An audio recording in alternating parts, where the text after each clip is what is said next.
All right, friends, welcome to the garage. This is Joe, BlueOvalRacingHoScale, custom and performance. Please, baby, please, if you please. The B.O.R homegrown wet filtering system, that's what I'm calling it, that will be hooked up to my small spray booth. It's meant for airbrushing, models, things like that, HO scale slot cars, big boy slot car, whatever you want to paint that will fit into the booth, well, you can paint it. Now, the booth has a ventilation system already, and it has one filter on the back wall of the booth. And then there's an exhaust where a duct will hook to, so the exhaust will be sucked in through the booth, through the filter, up through a duct, a flexible duct that will attach to the top of the B.O.R wet bucket system. Hopefully that makes sense. So, let me zoom in some. Hold up.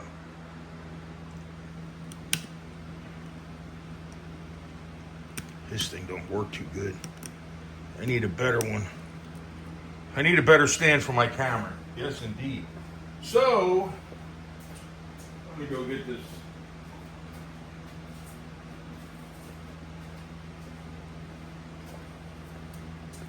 Flexible duct will hook to the top of the bucket.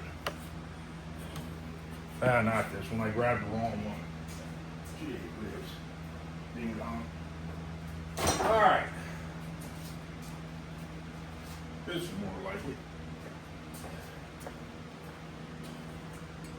It's a flexible duct. We'll go to the top of the bucket to the spray booth. And like I said, the spray booth has a filter on the back wall. The one I have has a dual fan system. So the air will be drawn in through the booth, through the filter, and go through the flex pipe into the top of this wet filtering system. That's what I'm calling it. Okay, so how I made it. You take a 5-gallon bucket, you take 2 lids.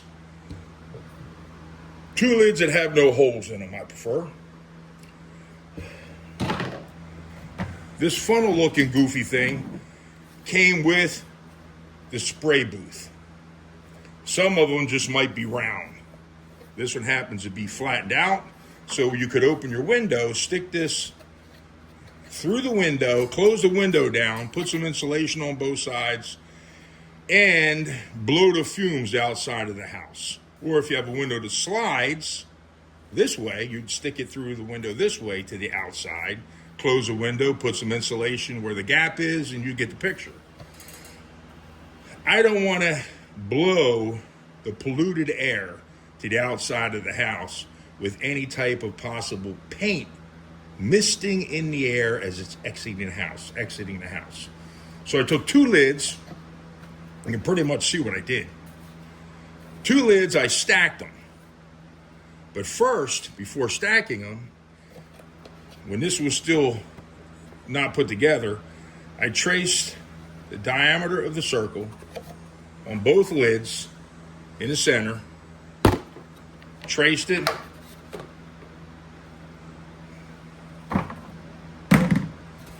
cut the holes out. So I had this hole cut on both lids. Then I stacked the lids. You want to use the same kind of lid because you want to make sure they have the same ribs in the same locations. All lids are not created equal. Then I put both lids together, lined up the best I could, everything, clamped it lightly, and drilled 4 holes and put bolts through them to keep everything aligned. Then I finished drilling whatever other additional holes I needed.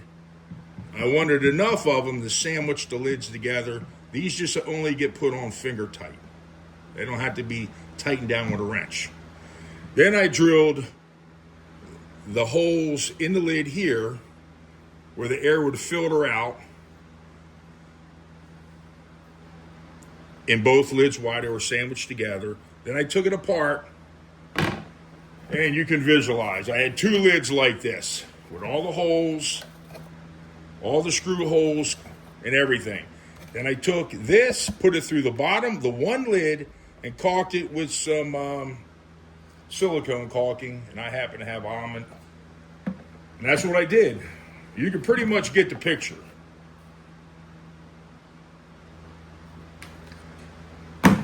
That's how I made this.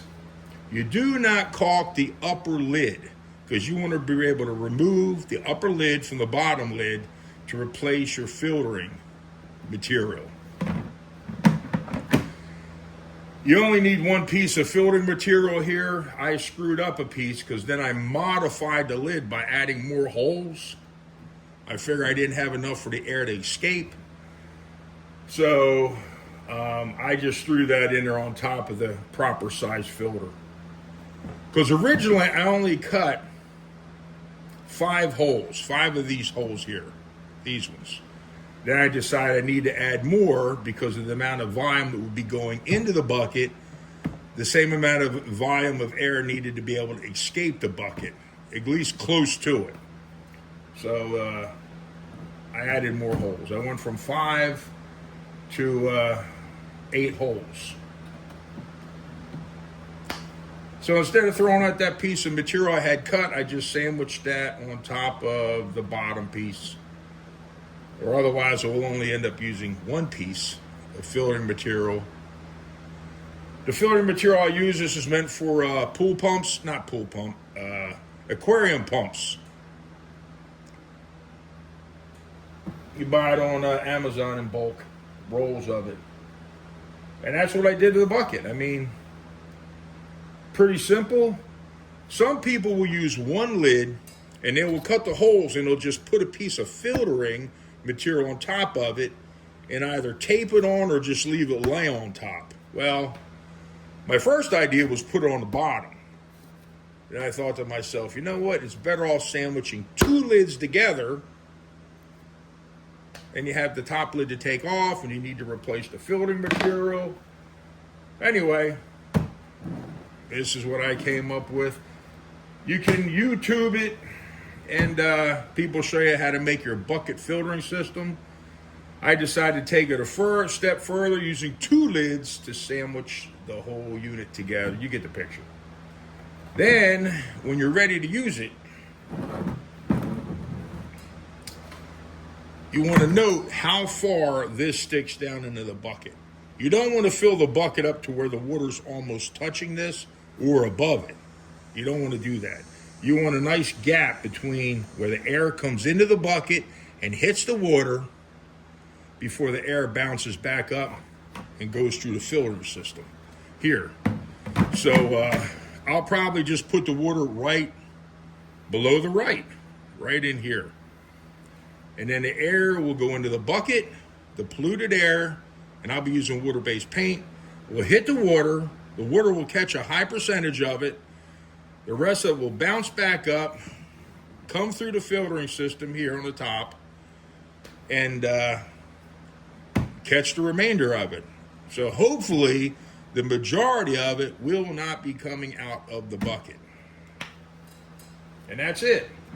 Hope I explained it good enough and showed you my procedure and how I made mine.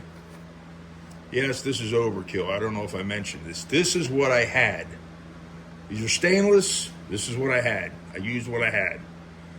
All these need to be are finger tightened. You don't need to use no wrenches on this stuff. Just need to be finger tightened. All of these when you sandwich the lids together. And you only need 1 piece of filter. Like I said, I had less holes and I cut a piece of filter. Then I decided to add additional holes to make sure I had enough area for the air to be exiting the bucket. So I threw this other piece, just threw it on there instead of throwing it in the garbage for now. I got a crack. I need to hot glue that. That was because I got impatient cutting the second hole and I cracked the lid. was going to make another one with this one. I might do it, or I'm probably just going to hot glue it. The bottom lid's fine. I didn't screw nothing up on that. And that is it, friends. Till next time.